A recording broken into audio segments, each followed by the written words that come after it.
हो गया। Good morning, everyone. SCOPE welcomes you to its webinar on reflections on Mahatma Gandhi's ethical leadership. Today is an important day as we commemorate the 76th Martyrs' Day of our father of the nation, who has been inspiration for all generations alike.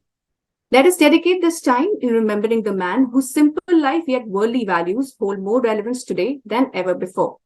SCOPE has a dedicated forum that has been inspired by Bapu's teachings and has been organizing programs on relevance of Gandhian values regularly. SCOPE, as the apex body of PSCs, has been committed to developing a conducive and cohesive environment for learning and development in an array of subjects. Taking inspiration from Gandhiji's famous words, live as if you were to die tomorrow, learn as if you were to live forever. We move ahead in bringing this webinar to all of you. We are joined by an eminent panel who will be guiding us on Mahatma Gandhi's values and teachings of ethical leadership. Joining us today is Shri Rohit Kumar Singh, Secretary, Ministry of Consumer Affairs, Food and Public Distribution, Government of India. Sir will be joining us shortly. We also have amongst us Dr. Shobna Radhakrishna, who is an eminent Gandhian and has been propagating Gandhiji's teachings for many years. It is interesting to note that ma'am will be hosting a tribute to Gandhiji in 54 countries today. Also joining and guiding us today is our Director General SCOPE, Shri Atul Sokti, who is the guiding light and mentor behind all our programs.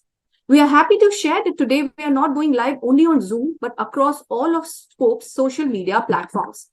Marking the onset of this special program, please join us in remembering our father of the nation with his favorite bhajan, Vaishnav Janto, written by Narsin Mehta, a poet who hailed from Gujarat and lived 400 years before Mahatma Gandhi. May I request my team to please play the bhajan?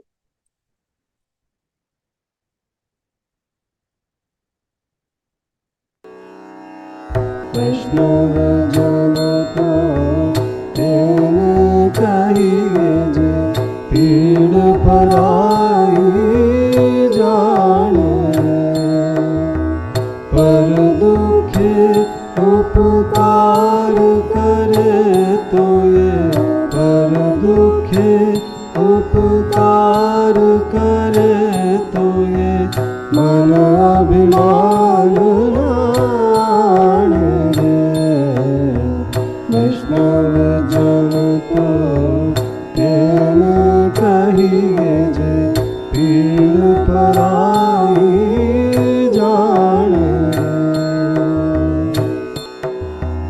सकल लोक मान सहने वंदे निंदा न करे केणी रे watch काच मन निश्चल राखे धन धन जननी तेणी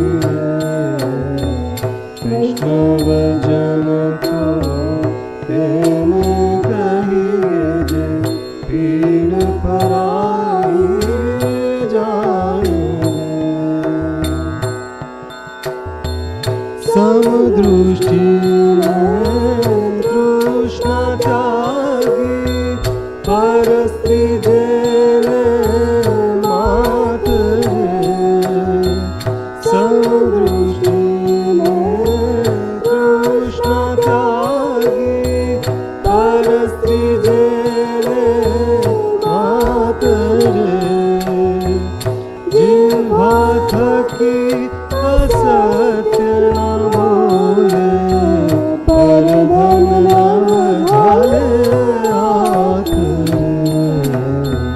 वैष्णव जन को तेने कहिए जे पीड़ पराई जाने माया व्यापे नहीं जेने दृढ़ वैराग्य जेना मन मारे राम नाम छूताड़ी लागी राम नाम छूताड़ी लागी सकल तीरथ तेना तन मारे वैष्णव जन को तेने कहिए जे पीड़ पराई जाने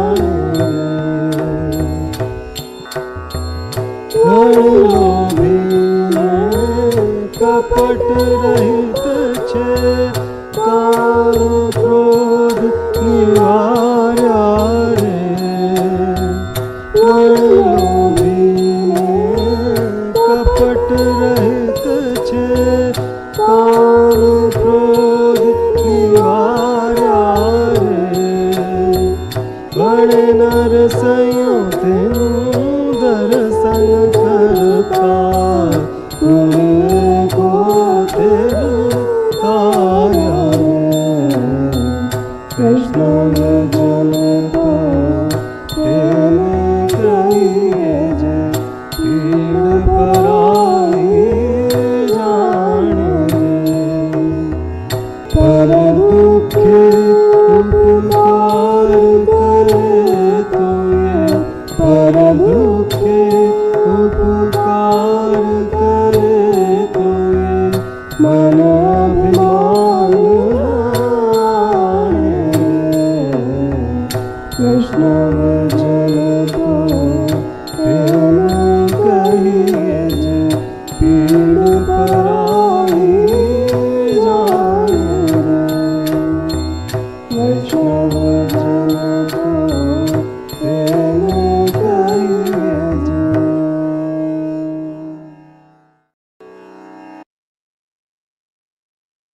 We are now joined by Shri Rohit Kumar Singh, Secretary, Ministry of Consumer Affairs, Food and Public Distribution, Government of India. Sir, we extend our warm welcome to you in this program today. May I now welcome Shri Atul Sokti, Director General Scope, for his welcome address.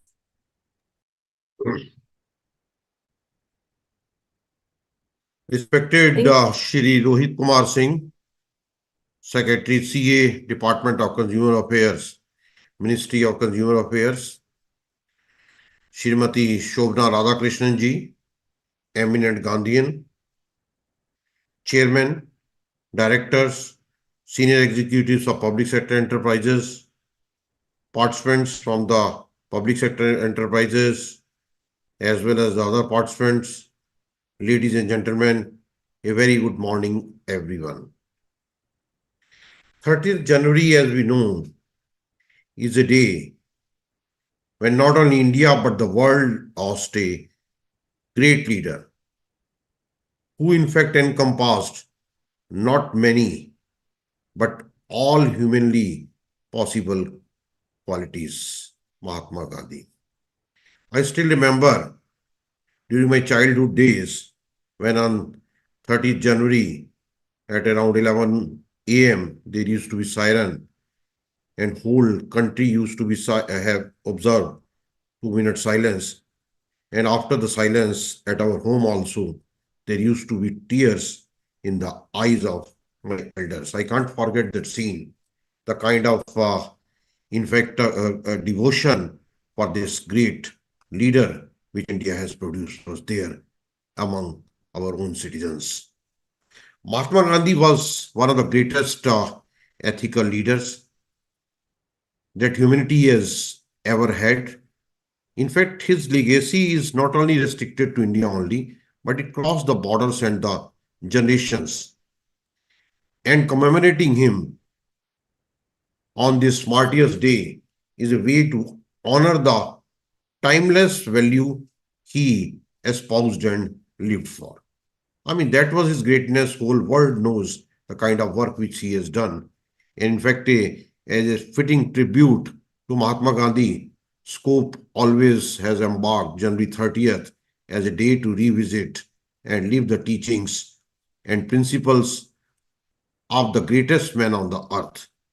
It serves us as a reminder that the principles and values he lived are not confined to history, but today also they offer guidance and inspiration to individuals and organizations striving for excellence, striving for ethical conduct, striving for societal well-being.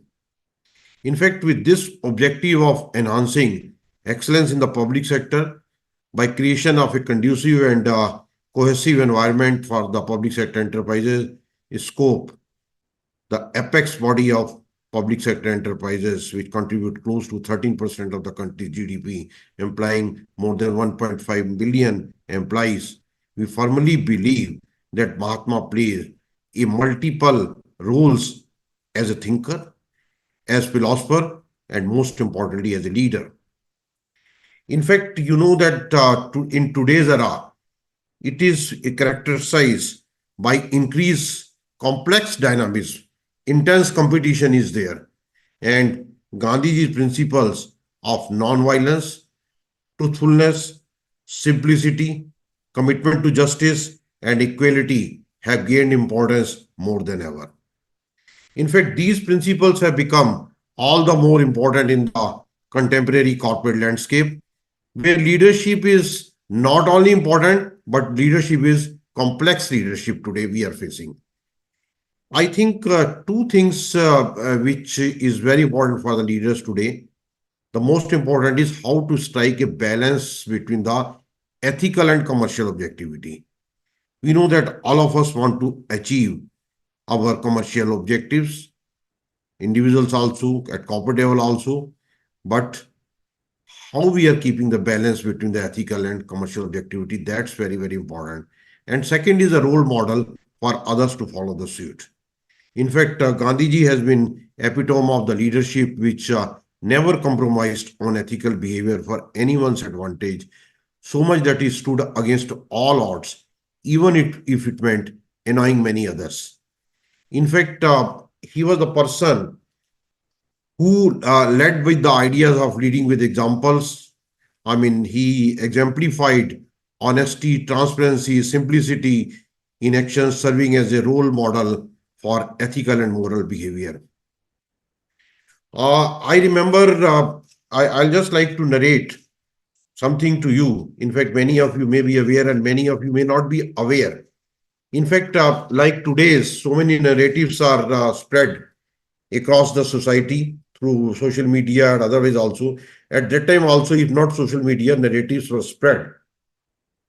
When the partition took place, at that point of time, it was mentioned that what do you call Gandhiji's after the partition insisted that money to be given to the to Pakistan, and in fact, everybody was annoyed, and this was one of the major cause of his assassination also on 30th of January. I still remember during my childhood days also, we also carried that feeling. Later on, when I read and did some research work, and situation was totally different. Many of you may be aware, many of you may not be aware, but I'll just like to, take you back to the history 70 days, 6 years back. What happened when the party, which was a very difficult partition at that point of time, although line was put on the map. But if you see the assets and liability, how to distribute that. Then a committee was formed, that was a financial committee, not partition committee that was called. Later on, it was, called, what do you call, partition council. And in that, it was under the chairmanship of Lord Mountbatten. From India side, there was Dr. Indra Prasad was there, Vallabhbhai Patel was there, and from the Pakistan side, it was Liaquat Ali was there, and Nishtar was there to begin with, and later on, Mr. Jinnah came. A lot of discussions took place, and then finally it was decided that asset and liability will be distributed. 17.5% would be given to the Pakistan, and balance will be kept to India. When they talked about the what do you call money, at that point of time, close to 400 crores were available. So it was decided that out of 400 crores, Pakistan was insisting for 200 crores. Then it was decided that 75 crores will be given to them. So this was the decision which was taken at that point of time. In fact, it was a very difficult distribution. Many of you would have read in the newspaper also the buggy which was used, in fact, by the Honorable President on 26th of January. This came to India's side just because of the, flip of the coin. India won that toss, so it came to India. Coming back to the point which was I was mentioning, 75 crores was to be paid to what you call Pakistan. 20 crores were paid immediately at that point of time, and 55 crores was to be paid. Issue is, it was a contract. Many of the people who have assembled here, they are the people who knows the basics of the contract. Contract violation is not possible. And if you are a ethical person, if you believe in the contracts between two organizations, two countries, two individuals, so one has to follow that. Now the point came that 55 crores was to be paid to them. I was not knowing much about it, so that's the reason I want to share about it. So now what happens? Mercenaries came to Jammu Kashmir side in 2000, in 1947, after the partition itself. and the war continued, and everybody said it is with the support of the military of the Pakistan. In India, there were a lot of views there. Why to pay the money to them? Nobody was knowing that it was a commitment. It was a ethical reason that once having entered into a contract, you have to pay it. The point came that Gandhiji said that this has to be paid. Then there is another narrative which is there. This was narrative, false narrative, I'll say, that he observed fast unto death. But the reality is, in September 1947, if he came from Calcutta to Delhi, and then he wanted to go to Punjab because of so many communal rights were taking place. He said that, okay, our Patel ji came to him that said that, if you go there, there will be a lot of problems. Then he remained in Delhi, observed the fast basically for the communal harmony. But the narrative came that he is observing fast, that money should be paid to Pakistan. And at that time, feelings, emotions were very high. The point is that if you have made a commitment, if we have made a contract, it had to be honored. And subsequently, we paid that 55 crores. So this was a part of the agreement there. It was not because of only the insistence of Mahatma Gandhi.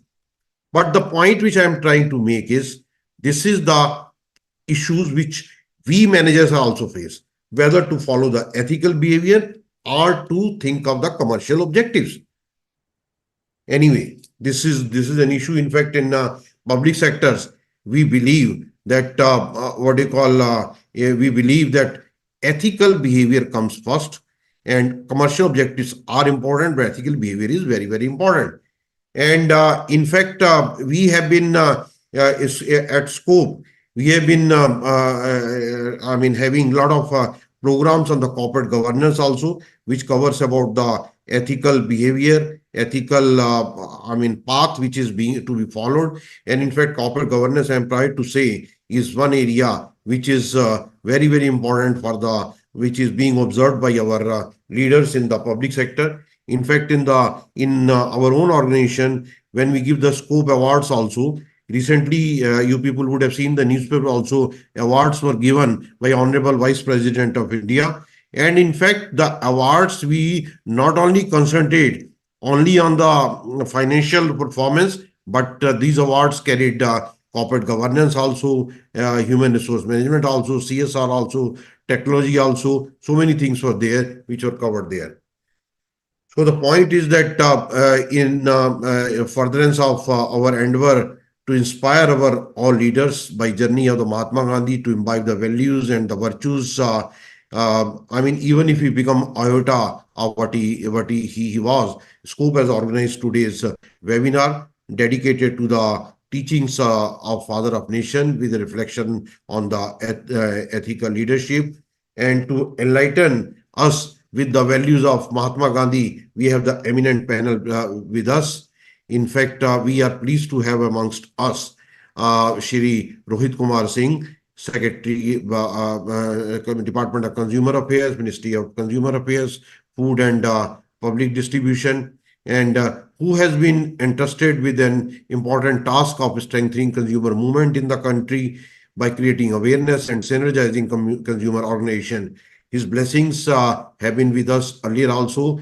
And the way he explained, I have heard him a number of times, he explains the integration of Gandhian principles in the modern world is indeed very motivating. Welcome you, sir, for sparing your valuable time. We are thankful to you for joining us.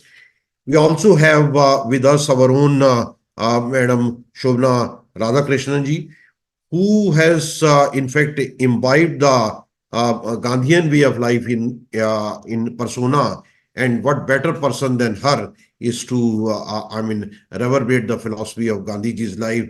Welcome to you also, ma'am. Thank you for, joining this webinar. In fact, just to share with you, the first time I heard Srimati Shobha Radhakrishnan was in 2011 in Hyderabad. I was at that time in BHL Hyderabad, and I was mesmerized, I tell you. And always when you listen to her, you would have heard the Dil Mange More. We want that she keeps on talking. Today you will observe that also the way, all these philosophy of the Gandhi's life will be reverberated by her. I'm certain with such eminent persons, participants will certainly gain greater insight. And with this, I once again welcome all the guests, all the chairman directors, speakers, and participants to this very webinar, and hope each one is able to learn something today. Best wishes for the webinar. Thank you and Jai Bharat. Thank you very much.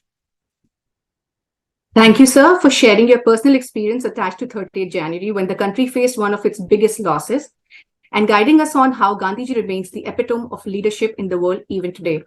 Please join me in welcoming our special chief guest, Shri Rohit Kumar Singh, Secretary, Ministry of Consumer Affairs, Food and Public Distribution, Government of India, for his address, please. Sir, we welcome you for your address, please. Shri Sopti ji, Dr. Shobna Radhakrishnan, also my senior from Rajghat School, Varanasi, all the distinguished participants in this webinar, ladies and gentlemen. First of all, I want to thank, and from really bottom of my heart, Scope for keeping alive this tradition and doing this every year. And it's also a reminder of how some organizations, just because of the leadership that they have, can keep certain great traditions alive. And I must compliment Scope for doing that. Mr. Sopti explained in very great detail as to how Gandhiji's legacy was there and how there were some misconceptions about what happened. I was very interested to note about the buggy thing that he decided was that he narrated that was based on the flip of a coin. So thank you for letting us know. I was not aware of the fact. I saw the buggy 3 days back on the Kartavya Path, and to know that part is very interesting. Coming back to the topic of today, I think the people who are participating in this webinar are mostly working for public sector. And as Mr. Sopti very rightly said, there's always this so-called, and I'm using the word so-called very deliberately, the dilemma between ethical and commercial interest, as he said. I want to challenge that idea a bit, and I don't think Gandhiji would have thought of this as dilemma, because if you dig deeper, there is never a dilemma between ethical and commercial interests or the way to look at it. And I think if we think right in the interest of the consumer, finally, the interest of the recipient of the benefit or recipient of the goods or services, we will always find that commercial and ethical interests are totally aligned, unless, of course, you want to be unreasonable. And I want to give an example of what Honorable Prime Minister said in a B20 conference, which was just happened before G20. And B20 was an event when Honorable Prime Minister was addressing the business community. And he said that we talk of consumer rights. And when you talk of rights, it appears as if there is something which is to be taken after a fight.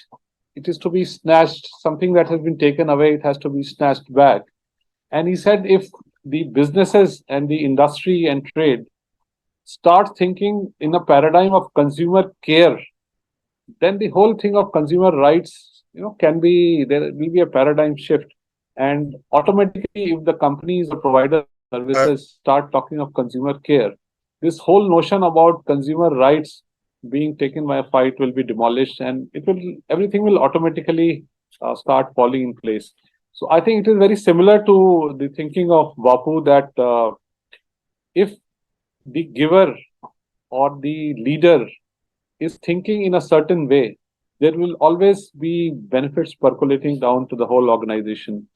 And his thinking is not just followed in India; it transcends, political boundaries. And what we see today in terms of the conflicts happening in various parts of the world, for example, Ukraine or in Israel and Gaza, and recently between Iran and Pakistan, and of course the tensions between China and Taiwan, we would see that many of these problems, many of these conflicts, many of these differences can be resolved by sitting together and by just by sitting across the table. And that is always what Gandhiji espoused, that we should not be always looking at conflicts for a resolution in a certain way. But if we think it differently, then maybe it can be resolved faster in a much smoother way.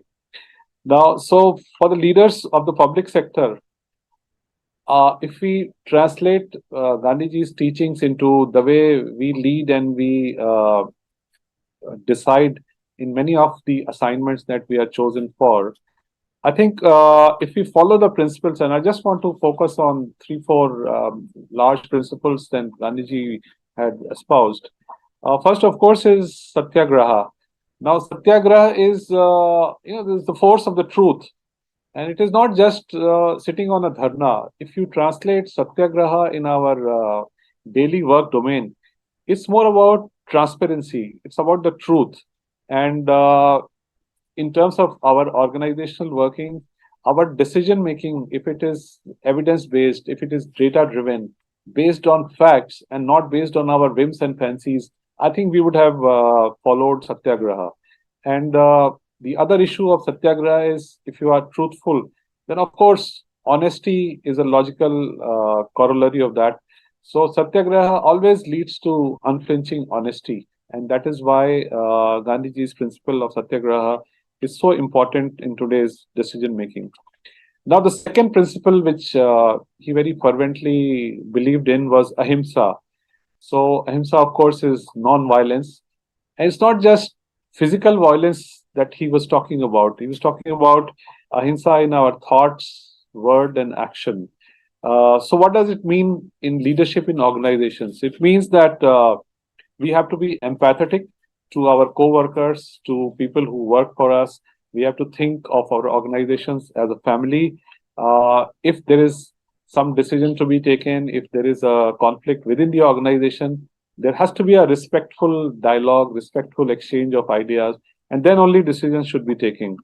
The ahimsa also means that you deal with others with a lot of empathy, and the decision making has to be inclusive. And the very idea that many of the current political leadership also espouses is nobody should be left behind. The whole world, the whole organization, the whole family, the whole society, whatever ecosystem you're looking at, is a family. And we should always think of everybody, even the smallest or the least important member of the family. And we should always think whether whatever decision we are taking, is it going to benefit him? Is it going to harm him? And then take a very balanced view of that. So I think all this is derived out of the principle of ahimsa. The next thing which Gandhiji believed in very strongly was Swadeshi. Now, there's a lot of talk of Atmanirbharta now, and I think all that is derived from Gandhiji's principle of Swadeshi, which is self-reliance. So we have to foster Atmanirbharta. And how do we do that? So there is so much of talent, there is so much of economic leadership, there is so much of economic power, which is hidden in our local communities. So unless we empower local communities, and many of the public sector companies are doing it, unless we empower and empower them well, and empowering means building capacities, providing them backward and forward linkages to the markets, etc., and to the resources, then only we would have we will be able to deploy the principle of Swadeshi as espoused by Gandhiji. The other thing which directly translates from Swadeshi is sustainability, because the Indian way of life, our culture, is totally attuned and aligned to sustainability. I think all the materialism and excessive consumerism is a very Western concept. So if we focus on Swadeshi and Atmanirbharta, this sustainability thing, which now the world is looking at in terms of COP28 and COP29 and circular economy, I think all that is naturally ingrained in the principles of Gandhiji, which can be pinned back to the Swadeshi of self-reliance. And the last important point that I want to emphasize is his belief in aparigraha, which is non-possession. So I think if we deploy this principle, we have to lead by example, And non-possession is also not just non-possession of material objects, but non-possession of ego. We have to be, there has to be a lot of humility in what we do, in how we work. And of course, accountability, the professional integrity, that what we are deciding as leaders, we are accountable to it. So there has to be a lot of thought and a lot of other principles that need to go behind the decision. And as Mr. Sopti also said, you have to prioritize public good over personal gains, because we are running public sector organizations, and the very phrase public sector means there is a public good involved, and that has to be very fiercely protected. And as Honorable Prime Minister also says, we are trustees, people in position of leadership, people in position of so-called power, are the actually the trustees of the society, trustees of the people. So we have to be extra carefully, we have to be extra careful, we have to be extra responsible. And in our daily work, in our daily lives, we have to lead by example. And leadership is not just about power, it's a lot of ethical responsibility that comes with it. And I'm sure all of us are doing it. But today is the day to re-emphasize it and to reaffirm that if we follow the principles of Satyagraha, Ahimsa, Swadeshi, and Aparigraha, and what logically follows in terms of leadership of organizations, we would have done a great service to the thoughts and ideals and principles of Mahatma Gandhi, whom we remember very fondly today. Thank you very much for calling me here. Jai Hind.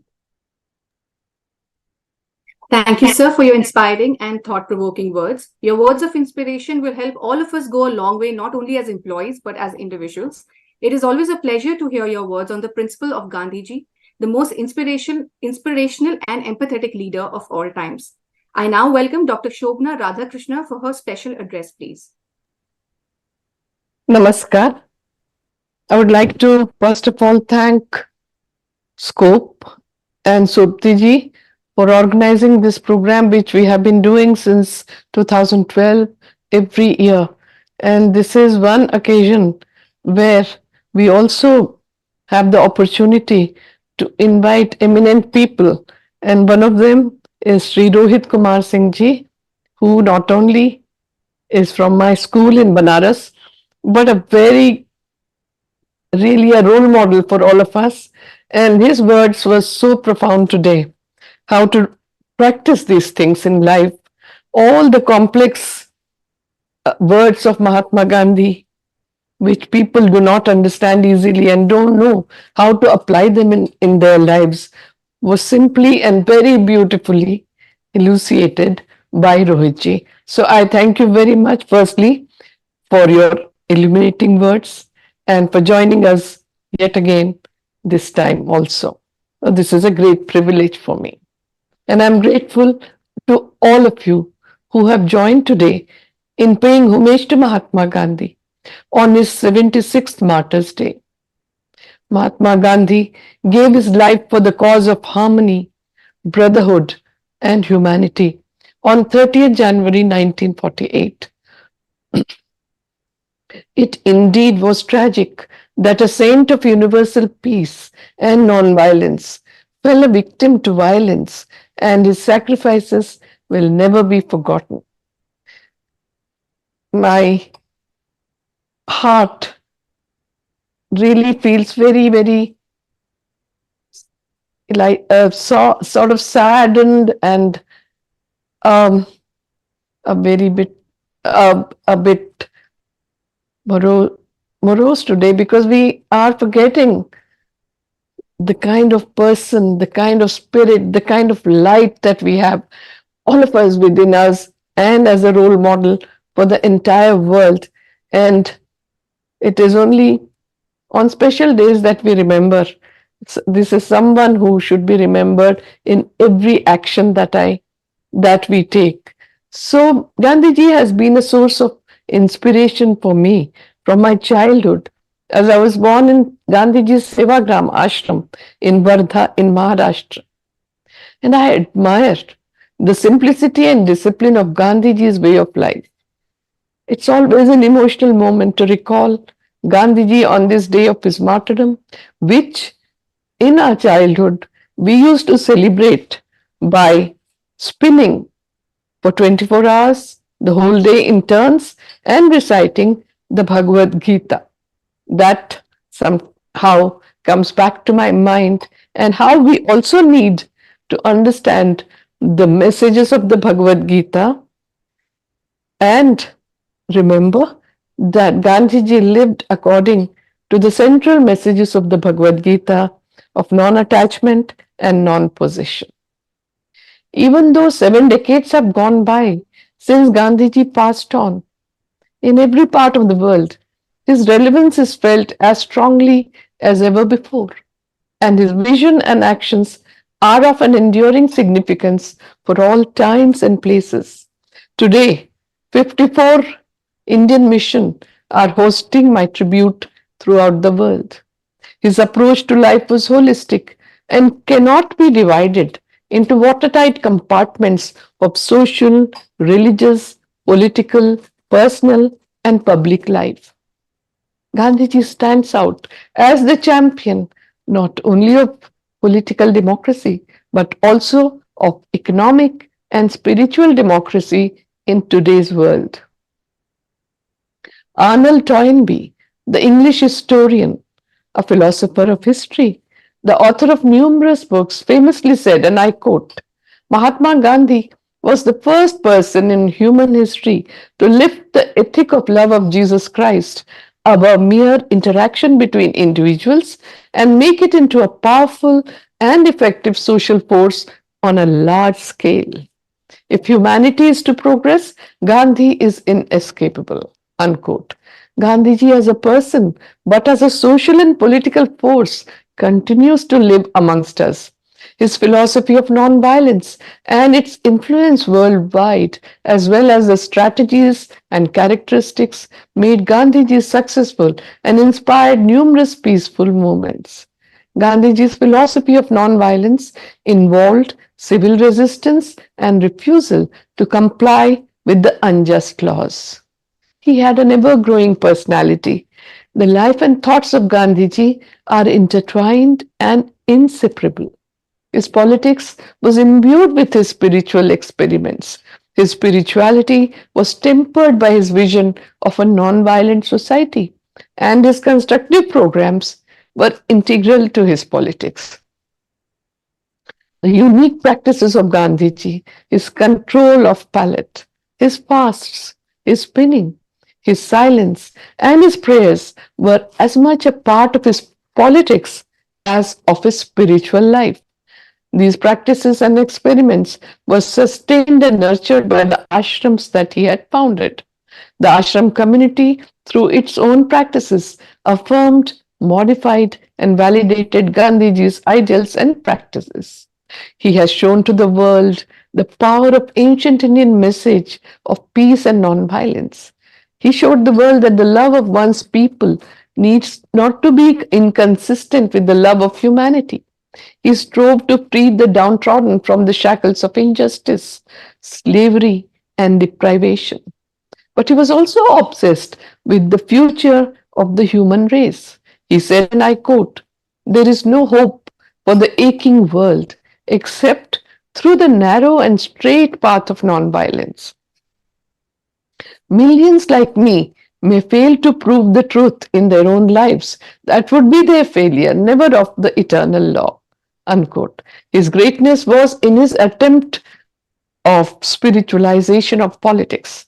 Far from being a mere political theoretician or analyst, he loved humanity with surpassing compassion and, to use his own phrase, approached the poor with the mind of the poor.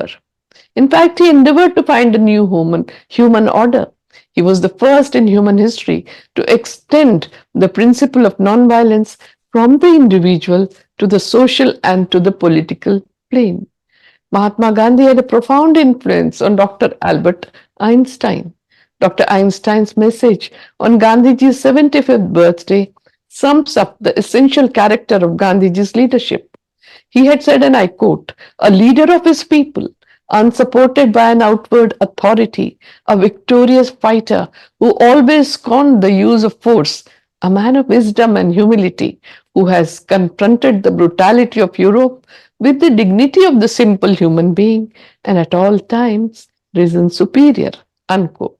His resonance and impact is felt across the world. We see Mahatma Gandhi's emphasis on universal brotherhood and peaceful coexistence having an all time relevance.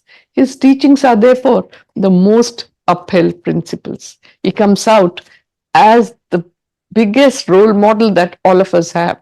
In fact, a true testimony of Gandhiji's teaching lies in the fact that mere good ends do not justify bad means. Today in the world, the emphasis is on human dignity and upholding the values of natural justice. There would be no better tribute to Mahatma Gandhi than to rededicate ourselves towards the cause of peace, tolerance, and justice. Nonviolence and the message of peace is a familiar word among the world leaders to settle any dispute. It goes without saying that it is never possible to evaluate how much India and the whole world owes to Mahatma Gandhi. For Gandhiji, peace was not an end by itself. Rather, it was only a sort of means to ensure better welfare for the mankind. His lifelong quest was in the pursuit of truth. In fact, he even had said, and I quote, truthfulness is more important than peacefulness, unquote. Non cooperation was one of Gandhiji's methods for achieving justice. Freedom and justice were supreme for Gandhiji. The supreme values of ahimsa and compassion, karuna, were the basis of Gandhiji's philosophy. Practically, he desired solutions for all problems through the means of nonviolence and truth. His ideas based on nonviolence are so important in the world. They are completely relevant today and will remain so in the future as well. He had said, and I quote, the very first step in nonviolence is that we cultivate in our daily life, as between ourselves, truthfulness, humility, tolerance, and loving kindness. Unquote. And these are the qualities that in corporate governance, in any kind of enterprise, are sorely required. Gandhiji demonstrated that peace and non-violence are the two pillars, excuse me,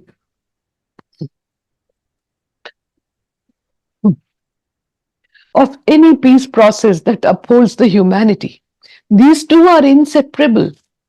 He said that for bringing full solutions, the means have to be non-violent for any kind of satyagraha.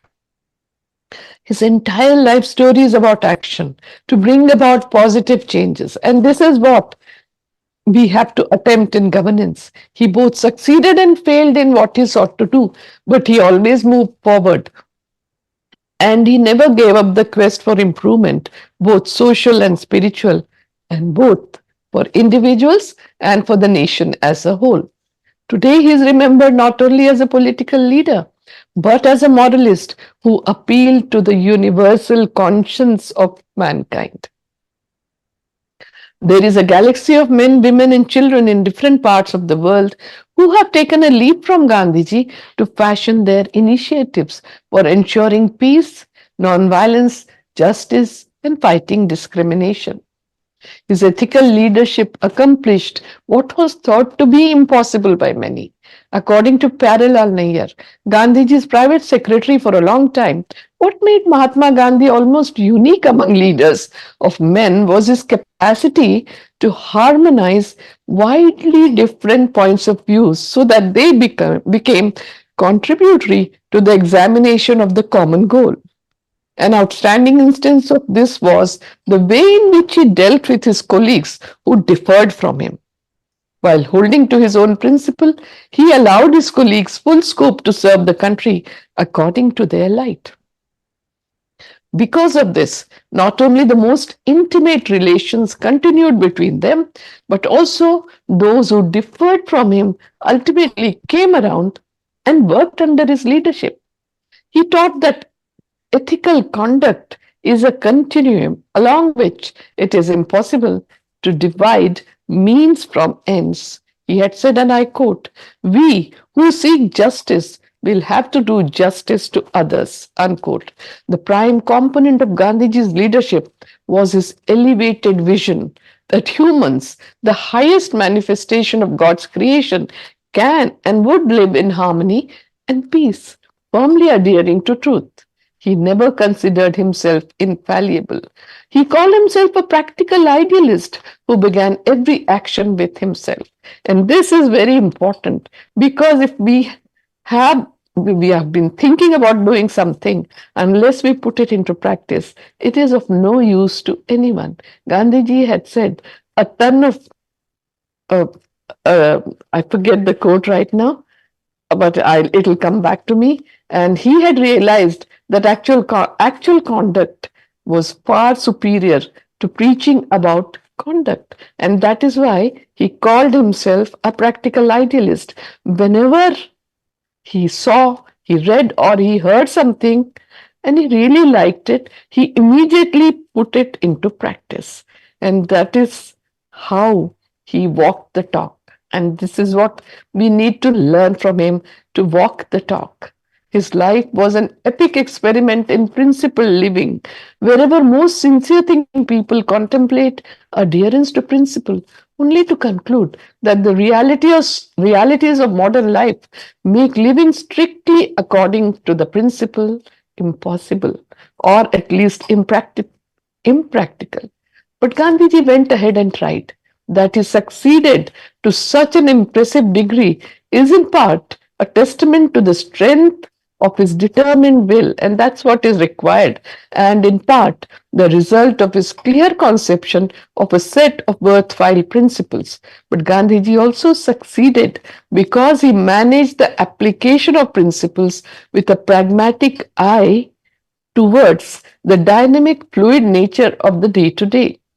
He had certain qualities, certain abilities which are very easy to imbibe in our daily lives, whether we are working in corporates or wherever we are. His ability was to view human beings as human beings without attaching any labels. Whenever people used to come to meet him, the respect that he showered on them made them feel that Gandhiji poured himself into their hearts. He became one with them. This was because Gandhiji's faith was in the oneness of God's creation. Due to this, he did not harbor hatred, ill will, or bitterness towards others and believed in absolute oneness of human beings. One of the qualities that distinguished him was his unique outlook about work, because he used to consider each task to be God-given task, a gift from God. And as it was all God given, he could see equal importance in everything and did each and every task with equal reverence. This spirituality gave depth to all his work. He had also the ability of looking at the system, at tradition, as being apart from the individual. Therefore, he did not waste his energy on taking revenge against individuals, as he understood that the individual is a prey to the system. Gandhiji was soft spoken, humble, and very trusting with adversaries. Even in the extreme situations, he maintained the balance, sense of humor, wisdom, and had calmness of mind. And these all the attributes are within us. We need to cultivate and practice these so that we can think rationally, we can think objectively.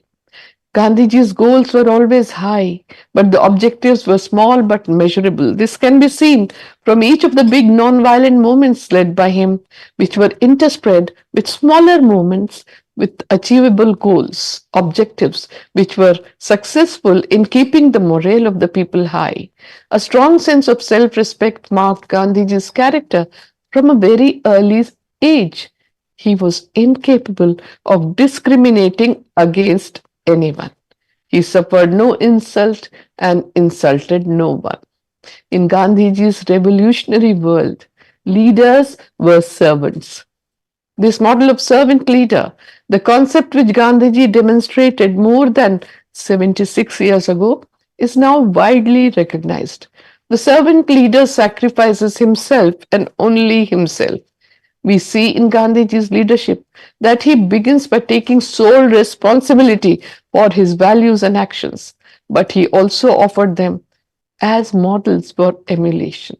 At every step, he practiced voluntary self control, Sanyam, through self examination, self reflection, and self purification. He constantly kept examining himself. Gandhiji was not divine, nor was he gifted with a superior intellect. He was an ordinary person like you and me, and like all ordinary persons, he stumbled in the course of the journey. What was uncommon in him was that he learned from every wrong step. Gandhiji was eternally vigilant. He was a person who was setting up new values and standards in society, and that is why he spread such traditions. His leadership could be seen in such measures too. He lacked laziness, which is also of advantage in leadership, but from that wakefulness, what really developed was his role as the conscience keeper of the country. Gandhiji had realized that untruth, injustice, oppression, and tyranny last only so long as their victim accepts them. The moment one learns to say no to injustice, their edifice collapses immediately. This was true for the political, the economic, and the social order. The implication of the word trustee became clear to Gandhiji in the light of his attempt to understand the meaning of non-possession or aparigraha. He developed it into the principle of trusteeship. He advised rich persons to act as trustees for the poor of what they accumulated. He implored people to be ethical, honest, lead a simple life, and serve the people. He had a straightforward answer to greed and said, and I quote, take only what is necessary to satisfy the needs customary in your society, then spend the rest for social service, thereby becoming a trustee of common good. Unquote. Gandhiji advanced steadfastly on the path of morality and spirituality. One of the strategies that made Gandhiji an ethical leader was his capacity to build bridges between various communities, various stakeholders. In the case of corporate governance, Gandhiji saw the inherent humanity of all individuals, regardless of their caste, religion, gender, or social position in society. Because of this, he could promote religious harmony through his personal and public action. He provided leadership by example and exhibited the perfect synthesis between personal morality and public action.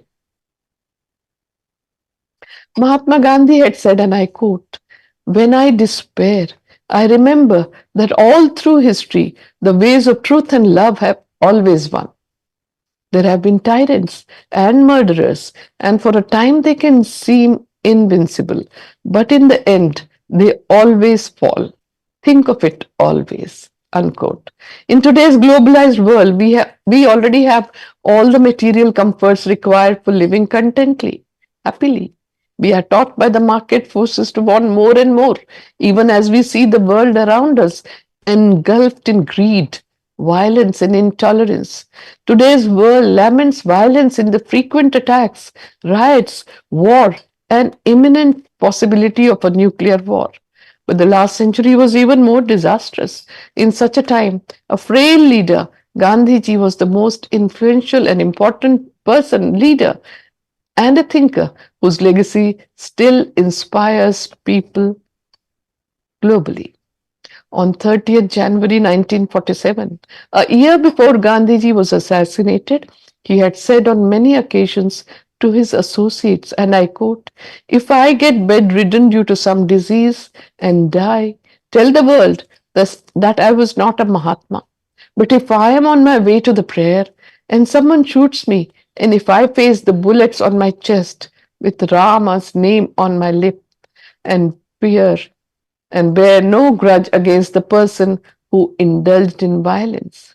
Then tell the world that I was a true devotee of God. Unquote. In his prayer discourse that Gandhiji gave on his last birthday, that was 2nd October 1947, he had said, and I quote, "There was a time when I wanted to live for 125 years, but I do not desire to live to be 100 or even 90. I have lived for 78 to 79 years, and that is enough for me." Unquote.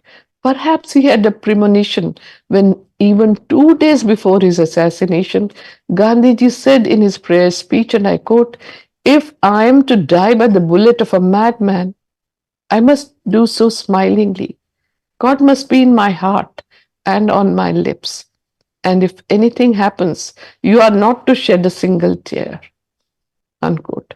The heart that bled at the sight of the misery of others was bled to death on 30th January 1948, with the three death dealing slugs buried deep in it. India lost her soul, but his spirit lives on, and that spirit will continue to live among us as it carries in its chapters the mild but unassailable truth that peace is a positive force and that it can still move the human race away from darkness towards light. Gandhiji had declared, and I quote, "Am I going to be silenced after my death? I will proclaim my faith even in death and speak from the grave." Unquote. What was the faith that he wanted to proclaim from the grave? It was faith in truth, that was God. It was faith in the goodness of all, as all are capable of truth. It was faith in the goodness of mankind. It was faith that despite the faults and upheavals, humanity would move towards goodness, because truth, that is God, is only interested in the welfare of its creation. I once again take this opportunity to thank Scope and the Gandhian Forum for hosting the talk on Martyrs' Day. My special thanks are to all of you who have joined me online. Thank you and namaskar.